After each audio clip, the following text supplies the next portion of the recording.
ஆசைகளுக்கு அளவில்லை, வயதில்லை. இன்னாருக்கு இந்த ஆசைகள்தான் வரவேண்டும் என்ற விதியும் இல்லை. ஆசையே இல்லாத மனிதரும் இல்லை. நமது ஆசையால் நாமோ பிறரோ பாதிக்கப்படாமல் இருக்கும் வரை ஆசைகளை நிறைவேற்றிக் கொள்வதில் எந்த தவறும் இல்லை. பல உயர்ந்த லட்சியங்கள் கொண்டிருந்த பெரும் மனிதர்களுக்கு கூட அற்ப ஆசைகள் இருந்ததாக வரலாறு கூறுகின்றது. அந்த வகையில் மாவீரனான வீரப்பிரதாபனுக்கு கோட்டையை விட்டு ரகசியமாக வெளியேறி சுவாரஸ்ய பயணம் மேற்கொள்ள வேண்டும் என்ற ஆசை வந்ததில் வியப்பில்லை. நாம் அனுபவித்தறியாத அனுபவங்கள்தான் ஆசைகளாக பெருக்கெடுக்கின்றன. ஆதித்யனின் சேஷ்டைகள் குறித்து கேட்டவுடன் பிரதாபனுக்கு அத்தகையதொரு கள்ளத்தனத்தை செய்து பார்க்க வேண்டும் என்ற ஆசை உண்டானது.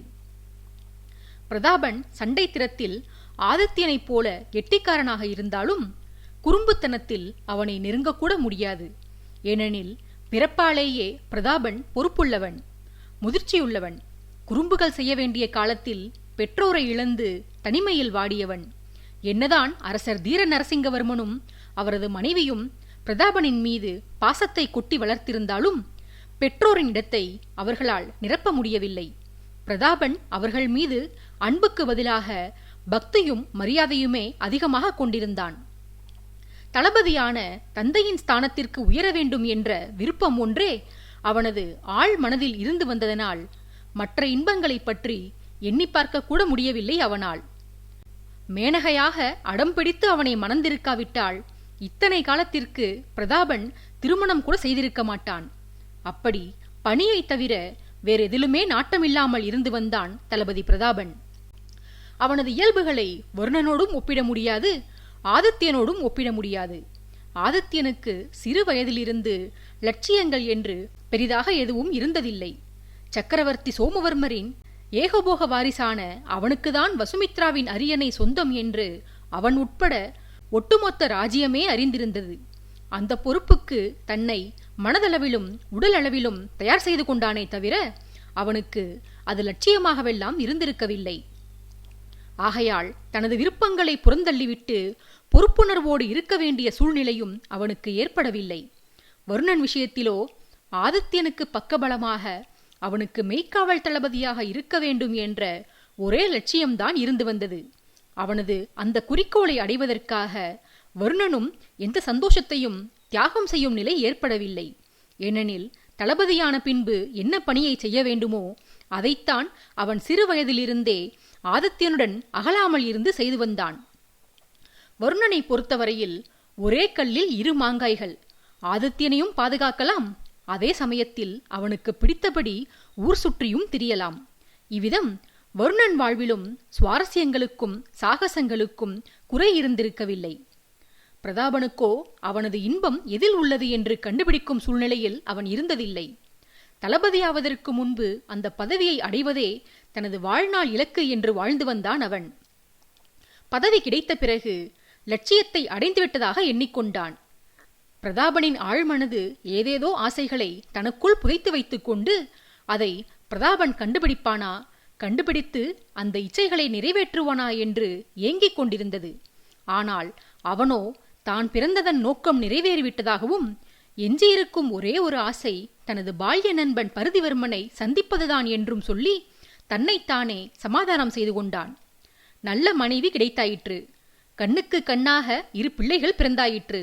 இனி தன் நண்பனை காணுவதை காட்டிலும் தனக்கு வேறு எதிலும் இன்பமில்லை என்று தன்னைத்தானே ஏமாற்றி வந்தான். ஆனால் நண்பனுக்கு முன்பாக அவனது தம்பி என்று எண்ணியிருந்த வருணன் வருவான், உள்ளிருக்கும் தனது ஆசைகளுக்கு தூண்டில் போட்டு வெளிக்கொணர்வான் என்றெல்லாம் பிரதாபன் நினைத்து கூட பார்த்திருக்கவில்லை. அடுத்தவர்களை மகிழ்விப்பது வருணனுக்கு கைவந்த கலை. அவனுக்கு தன்னை சுற்றி இருக்கும் யாரும் கவலையில் மூழ்கியிருக்கக்கூடாது. வாழ்க்கையை அதன் எல்லை வரையிலும் சென்று மகிழ்ச்சியாக வாழ வேண்டும். தன் உடன் இருப்பவர்களை ஆனந்தப்படுத்தி அவர்களது மகிழ்ச்சியிலிருந்து தன் இன்பத்தை தேடிக்கொள்ள வேண்டும். இத்தகைய உயரிய எண்ணம் கொண்டிருப்பவன் அவன். வருண பகவான் மதுரமாகிய மழையை பொழிவிக்கும் இடம் எப்படி செழிப்பாக இருக்குமோ அதை போன்றே ஆதித்யனின் மெய்க்காவல் தளபதி வருணன் இருக்கும் இடம் இன்பத்தில் திளைத்திருக்கும். அவன் ஆதித்யனுக்கும் பிரதாபனுக்கும் நேர் எதிரானவன். முன்னவர்கள் இருவருக்கும் தனிமையில்தான் அதிக நாட்டம். தனிமைக்குள் தங்களை தொலைத்துவிட்டு தொலைத்ததை தேடியலைவதில் இன்பம் கொள்பவர்கள் அவர்கள். ஆனால் வருணனுக்கோ தனிமை என்பது அறவே பிடிக்காது. அவனைச் சுற்றி எப்போதுமே ஆட்கள் இருக்க வேண்டும். அப்படி இல்லாவிடின் ஆட்களை தேடி அவன் சென்று விடுவான். வசுமித்ரா கோட்டைக்குள் அவன் மாளிகையில் தங்கியிருக்கும் சில கணங்கள் மட்டுமே தனிமையில் இருப்பான். வைஷாலி என்ற ராட்சசிக்கு பயந்து மாளிகையில் நெடுநேரம் தங்கியிருக்க மாட்டான். அவன் மாளிகை வாயிலுக்கு வந்தவுடனேயே அவனை தொற்றிக்கொள்ள அவனுடைய வீரர்கள் காத்திருப்பர். மாளிகையிலிருந்து அரசவை செல்லும் பாதையில் கூட வருணனுக்கு தனிமை இருக்காது. அவனது வீரர்கள் ஏதாவது ஒரு காரணத்தை சொல்லிக்கொண்டு அவன் பின்னாலேயே ஓடி வந்து விடுவர். தனிமையில் செல்ல வருணனும் விரும்ப மாட்டான். உடன் நடக்கும் வீரர்களை சீண்டிய வண்ணமே செல்வான். இனிப்பை மொய்க்கும் எறும்புகளைப் போன்று வருணனின் இனிய பேச்சுக்களை கேட்பதற்காகவே வீரர்கள் அவனை மொய்த்த வண்ணம் இருப்பர். அவ்வீரர்களை விட்டுவிட்டு அரசவைக்குள் சென்றால் அங்கே ஆதித்யனின் அருகாமை கிடைக்கும். இப்படியாக தனிமையை நாடவே மாட்டான் வருணன். பிரதாபன் கோட்டைக்குள் தான் கண்டுபிடித்து வைத்திருந்த தனித்த இடங்களில் தேடிச் சென்று அமர்ந்து நேரத்தை சுகித்து வந்தாலும் ஏதோ ஒரு மனக்குறை அவனுக்கு இருக்கத்தான் செய்தது. ஒரு காலத்தில் சுதந்திரப் பறவையாக சிறகடித்து திரிந்த தனது வாழ்வு திருமணத்திற்கு பிறகு கோட்டைக்குள்ளேயே முடங்கிவிட்டதே என வருந்திதான் வந்தான். வருத்தம்தான் இருந்து வந்ததை தவிர அவ்வருத்தத்தை போக்கிக் கொள்வதற்கான வழியை அவன் நாடவில்லை. வழி வருணன் வடிவில் தானாக வந்தது. அதுவும் ஊர் உண்மை பெயர் தெரியாத நந்தினி தேவியின் கருணையால் வந்தது.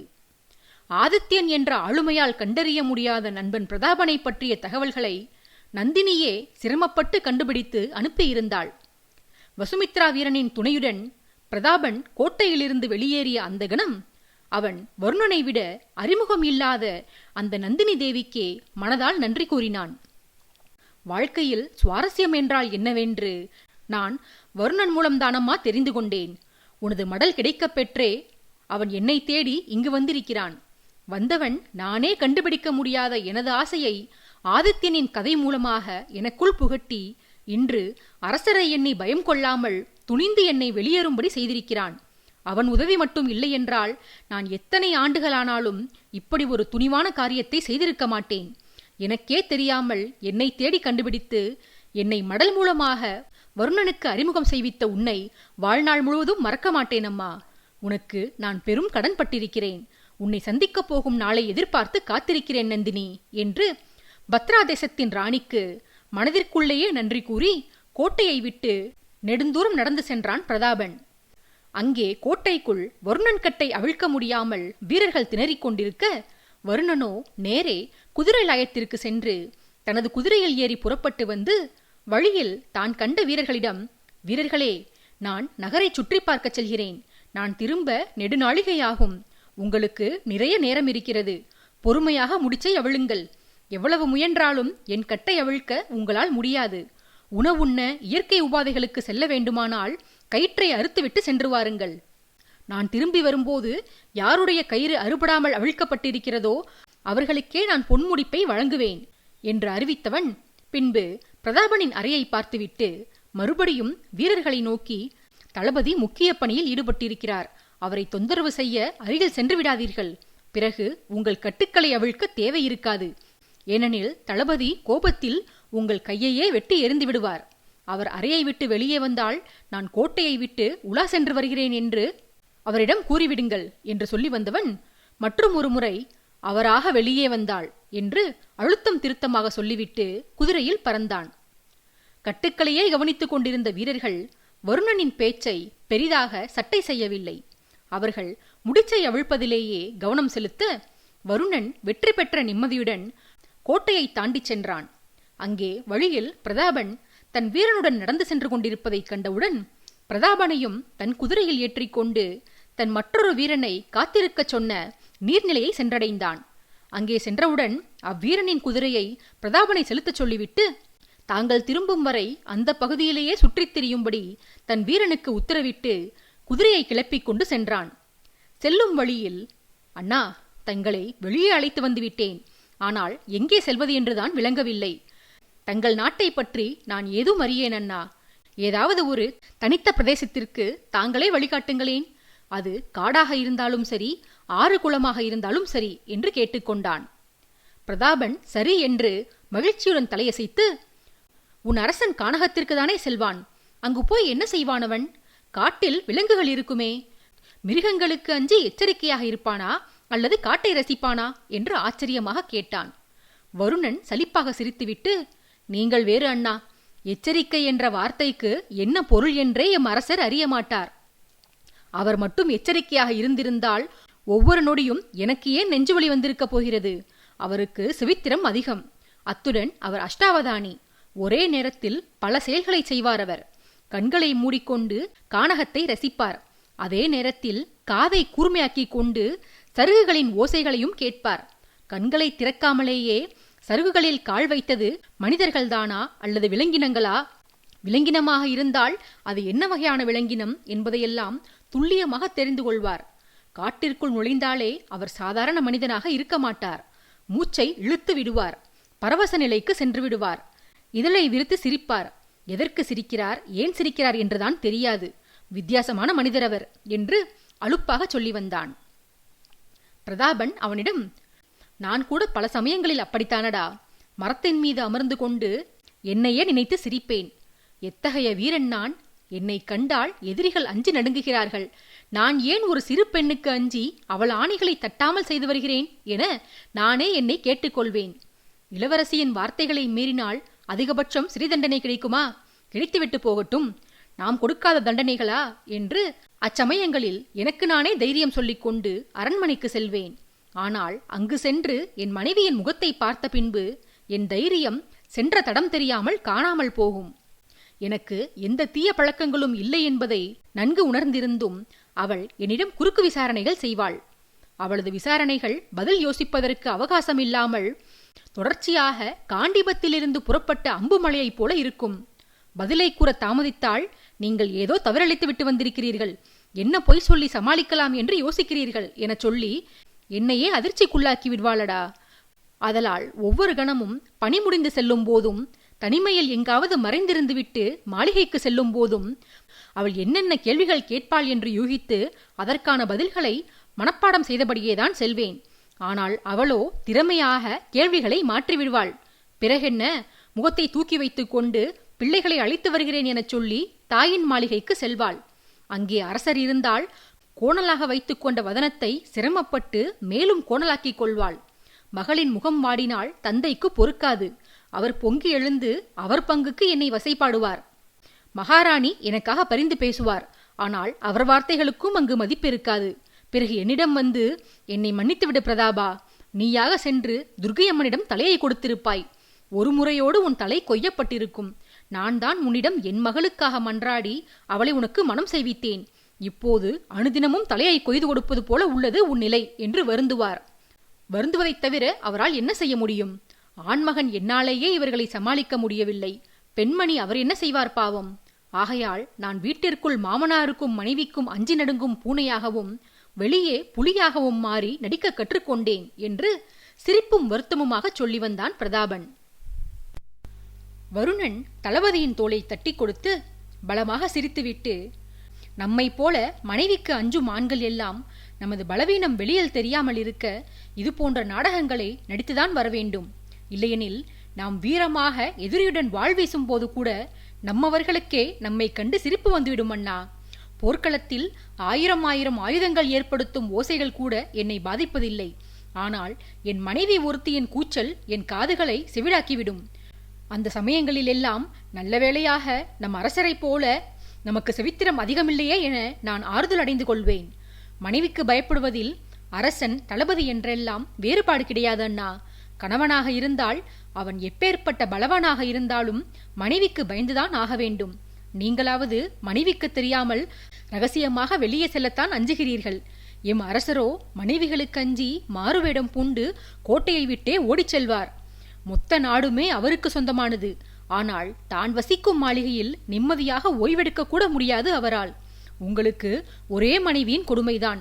அவருக்கோ அப்போது 3 மனைவிகளின் நச்சரிப்பு. மனைவிகளின் இம்சை போதாதென்று மாமனார் வேறு. பாவம் எம் பிரபு. அதையெல்லாம் எண்ணி பார்க்கும்போது அந்த கொடூர மனிதன் மீது இரக்கம்தான் வருகிறது அண்ணா.